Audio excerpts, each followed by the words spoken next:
Tada! Black Widow, baby. Nakita ko, naka-braid din siya. Merong nakalugay. Yung naka-braid, pero ibe-braid na lang kita.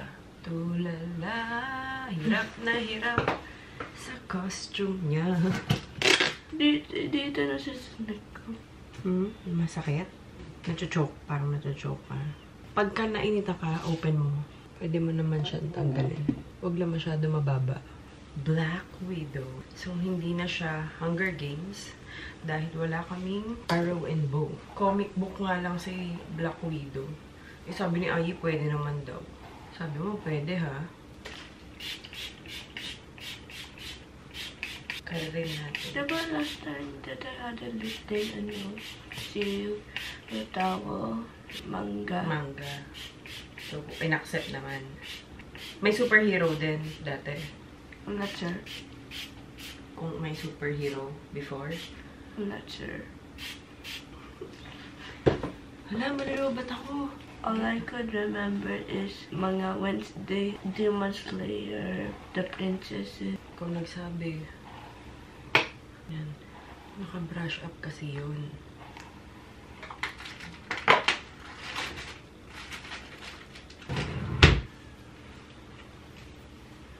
Almost done Rome. The Will sleeps at Rome.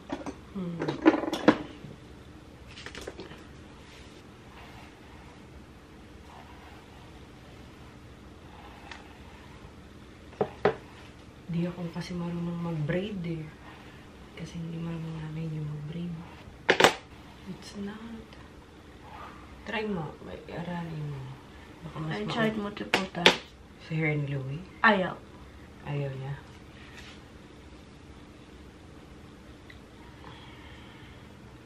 Ganito na lang.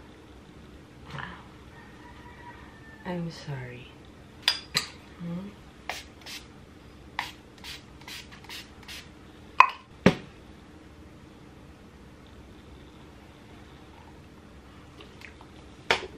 Pag hindi pwede si Black Widow, bawiin mo. Sabi mo, Hunger Games. I just forgot my arrow and bow. Bigla mong babawiin. Oh, I forgot. This is Hunger Games. Okay. Eh, nakaganito din naman yun eh. Diba? Hindi ko rin alam. Baka si Tres or si Katniss. Di na kita may make-upan. Sabi mo, bawal. Konting na lang. Blush on. Light lang to, ate.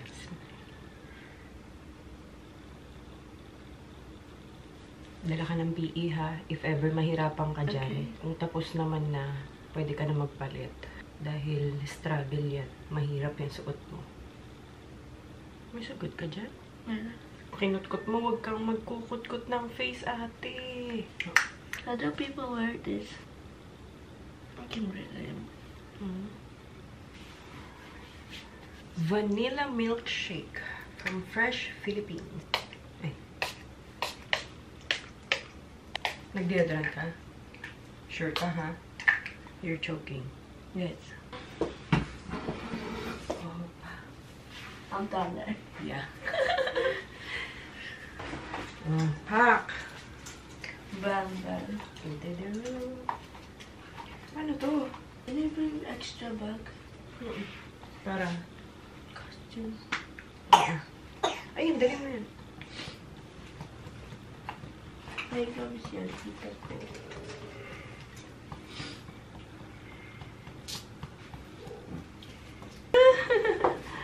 Ganda ni ate, no?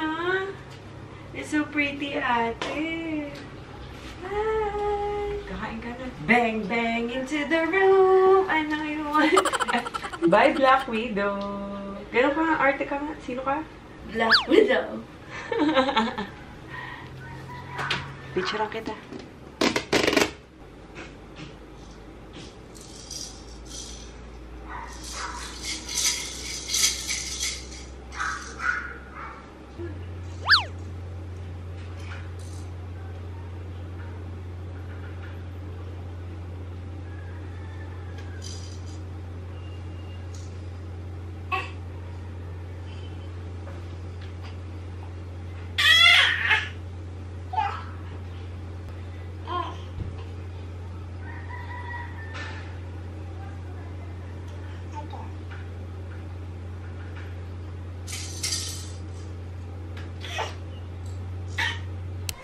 Ayan, nandito yung spruce cleaning services.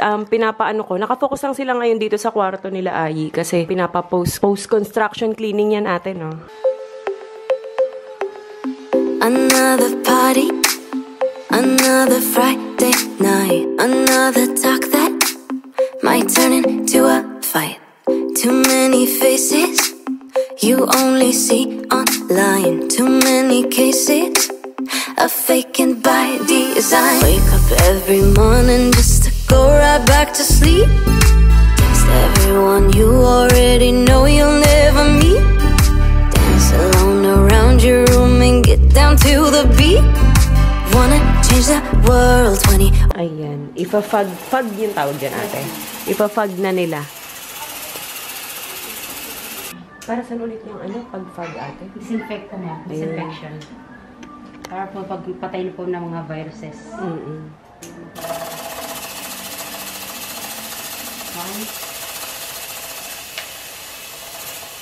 Tapos, UV. Sakit po kasi sa mata yun. Oo nga eh. Mamagay yung mata natin. Feeling old, being young and engaged in the modern age. Only seen on the screen, internet's our stage. Reaching high, wondering why no one knows the way. Got the world at our feet, but we're all just kids. Another movie, another neon light, another way to forget the life outside. Too many places you only see online. Love yourself, you can't be beat. The honesty. Yay! Tapos na. Sobrang linis. Sobrang bango. Na ano na rin nila to? Na fog. Disinfection fog. Ano tawag ito? Yung UV. Ang in-advisean lang kami na after 30 minutes pa bago pumasok. After nung UV. Kasi nga medyo ano, parang matapang ata yun or ganyan. So ay naka-close naman to kanina. Tsaka walang tao dito nung ni UV to ng spruce. The best talaga yung spruce pagdating sa paglilinis. Lalo na yan. Mga pagdi-deep clean. Kasi wala silang ano, wala silang time limit unlike sa iba na minsan naghahabol sila ng oras kasi may kasunod pa na client. Yun, parang ganun. Yung sa mga na-experience ko ang spruce hindi. Talagang nakafocus lang talaga sila sa inyo. And ang goal nila is malinis talaga lahat. So, ayun, maraming salamat Spruce Cleaning Services. I-follow nyo sila sa Facebook, Instagram yan. Pabook na kayo kung mag-ano kayo mga post-construction cleaning or magpapa-deep clean kayo. Yan, highly recommended ko talaga si Spruce. As in, walang nakaligtas. Pati ceiling nililinis nila. Lahat, as in, from ceiling to walls and to floors. Ayun, I'm so happy. Makakapaglagay na kami ng gamit, finally. May mga ilan pang hindi pa tapos dito, pero wala naman ng duming mangyayari, kaganapan. More on kabit-kabit na lang sila, katulad dito sa side na to. Hindi pa kasi final to, lalagyan pa to ng magnet type para sa mga photo, parang may mga photo wall si Lai kasi dito na ilalagay. Tapos, ito, yung mga pinto nito, kasi nga, lately ko na napagtanto, sabi ko kay Elaine, kung pwede lagyan ng pinto. Kasi nga, kahit may mga decor pang nakalagay dyan, or kahit anong gamit, lalagyan at lalagyan pa rin nila yan ng kung ano-ano. So, para walang clutter lang, nasa harapan pa naman siya, bungad siya. So, para walang makitang clutter, sabi ko, isarado na lang nila yan lahat. So, yun na lang naman ang inaantay natin. Pero, kumpleto na tong room nila. So, maglalagay na ako ng mga gamit. Siguro, medyo madugo lang ang part na ito, no? Kasi parang nagsimula ulit ako sa umpisa. Pero, ayan. Simulan ko muna sa mga damit. Kasi yun yung pinaka nagkakalat doon sa office. So, ngayon, damit muna yung aayusin natin. Ayan. Kung mapapansin nyo, ito na lang yung salamin. Hindi ko na siya pinabuo. Kasi ngayon nga, yung kapag ka nag-online class sila dati, kasi diba full mirror to lahat. Medyo nahirapan kami kasi nakikita yung background. So, pagsabay silang nag-online, yun, nakikita-kita yung, yun nga, yung background nga. So, ayan. I'm so happy! Malinis na! Malinis na talaga yun siya. Diba? Medyo malilate lang yung mga organizer na binili ko. Kasi kanina lang ako umorder sa Lazada. Oo.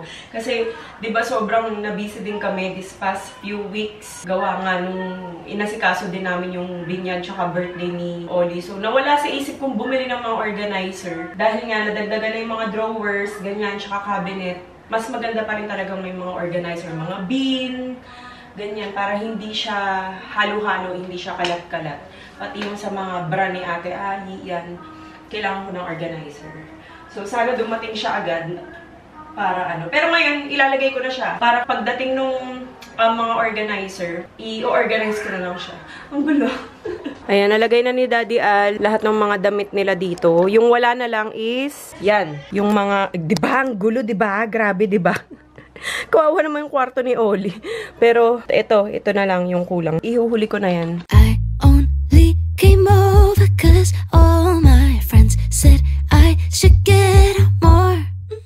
Smile and nod at all of the small talk, but keep looking for the door.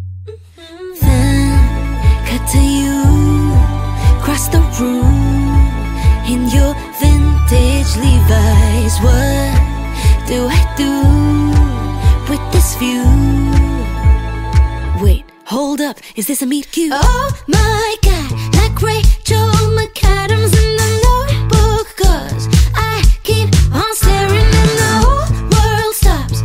Theme song is playing, just a Friday night, but it feels like the start of the rest of my life. The lights and cue the slow motion, camera close up on your face.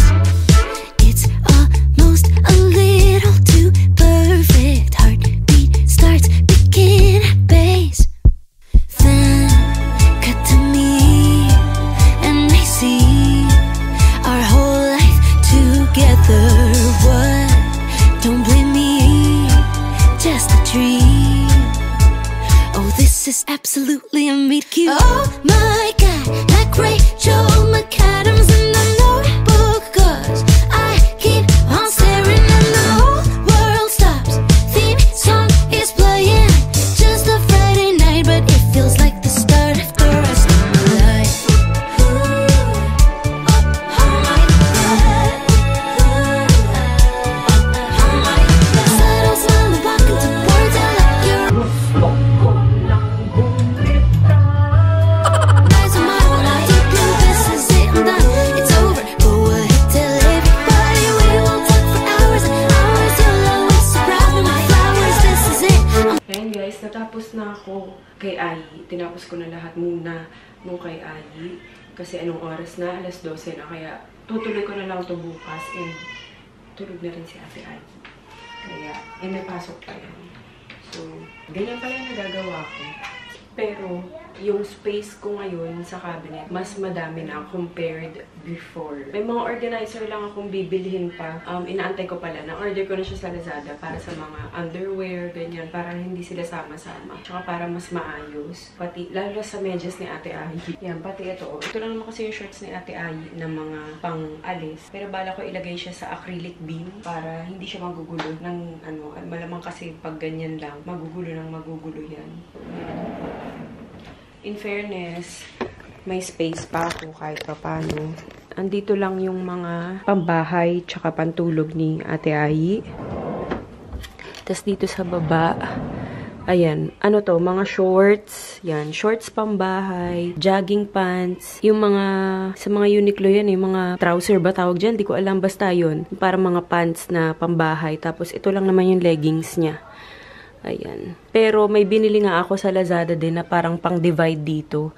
Para lang sure na hindi sila maghahalo-halo. Kasi mas gugulo yan kapag kumukonti eh. Gets nyo yun? Yung mga gumagawa ng mga ganito. Pag kumukonti sila, mas gumugulo na silang tignan. Lalo na yung mga ganitong tela, sobrang lambot. Ang hirap niya na iusin. Talagang bumabagsak siya. Pero nagulat talaga ako. Nagkasya talaga siya lahat. Tapos, dito sa gitna, dito ko nilagay. Yan lang yung uniform nila kasi labahan na yung iba. Pero nandyan lahat ng mga pang-school nila. Dito ko lang nilagay sa gitna para dyan lang sila pupunta. Tapos, underwear. Ayan, medyo magulo pa. Kasi nga, ilalagay ko siya sa organizer para mas maayos. Update ko kayo pag dumating na yung organizer. Ito yung mga pang-ilalim niya sa uniform. Yan. Tapos, ito yung mga medyas ni Ate Ai. Sobrang dami. Kaya, kailangan ko talaga ng organizer para dito. Ito kasi mga long socks. Ito, yung pangpasok niya. Hindi ko alam ba't iisa na lang yan. Yung iba ata, nasa labahan pa. Tapos, ito yung mga medium, parang ankle socks. Tapos, ito yung parang mga foot socks na. Kay Louie, hindi ko pa naaayos. Tapos, yung pala, bibilihan ko pa yun ng mga bin. Pero, parang pwede na yan. Yung ganyan namin. Kaso, mas maganda sana kung mas mataas pa. Kasi sayang naman yung space sa taas. So, titignan ko pa. Bahala na. Check ko pa. Pero, yung nasa taas na yan, swimsuit ni Ate Ai. Diyan ko na lang nilagay kasi minsan lang naman siya gamitin. Kapag summer lang. Tapos, yung kay Louie, ayan. Ito pa lang yung nagagawa ko kay Louie. Kasi inuna ko munang tapusin na lang yung kay Ai nga. So, bukas na yung kay Louie. Tulog ka na. Ayaw pa niya matulog dito eh. Pag may decor na daw. At least, diba? Maayos na. Yun lang kapag kayong mga sobrang haba, hindi pa rin pala talaga siya kasya dito. Katulad nito, yung jumpsuit ni Ai. Ayan, akala ko kasi magkakasya. Yung parang buo siya. Hindi siya kasya. Kaya nakaganyan siya. Pero yung mga normal dress, katulad nito, kasya naman. Pag siguro yung mga maxi dress lang, mga jumpsuit yan, magiging ganyan yung itsura niya. Matulog na muna tayo. So, ayan guys, tuloy ko na lang to bukas. Dito na siya natulog. Kahit wala pang cover yung kama. Di ko pa nalagyan.